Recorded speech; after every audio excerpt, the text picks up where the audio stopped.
bienvenue pour cette deuxième partie des Certif Days. Donc j'ai le plaisir pour cette nouvelle séquence certificateur d'accueillir Fadila Harar. Bonjour Fadila. Bonjour.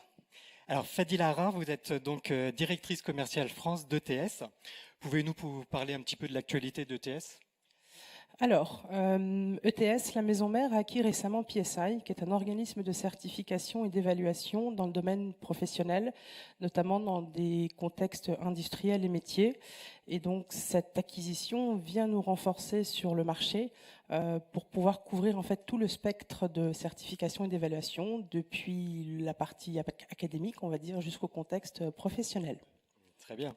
Alors, on vous connaît principalement pour le test TOEIC, Listening and Reading, donc qui intègre vraiment 2 compétences.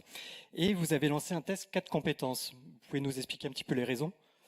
Alors, ETS a toujours évalué les 4 compétences en anglais, aussi bien avec le TOEIC Listening and Reading que le TOEIC Speaking and Writing. La seule chose, c'est que comme on est une certification qui s'adresse à on va dire à de nombreux pays et des besoins différents, les tests ont toujours été séparés.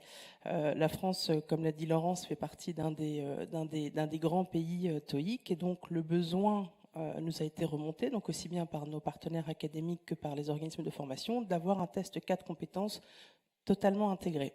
Et donc depuis à peu près un petit peu plus d'1 an, le test est disponible donc dans différentes versions, soit sur site, soit en distanciel, soit dans le réseau de nos centres publics. Très bien. Alors, on voit justement qu'il y a un engouement en France pour les certifications en anglais. Vous connaissez un petit peu les raisons qui conduisent à cet engouement?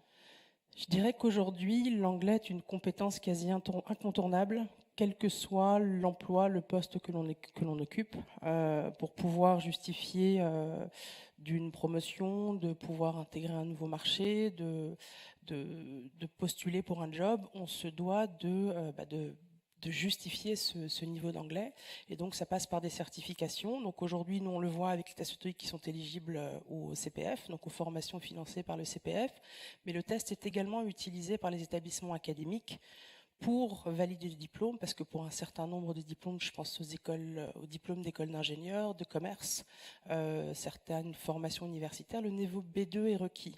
Et donc ça permet à l'étudiant, au futur salarié, en tout cas actif sur le marché, de justifier son niveau, de valider son diplôme, et donc du coup c'est toujours un plus sur le CV. Très bien. Merci beaucoup Fadila. Merci. Et donc je vais laisser la parole à Nicolas pour la 4e table ronde sur la certification professionnelle reconnaissance par les entreprises.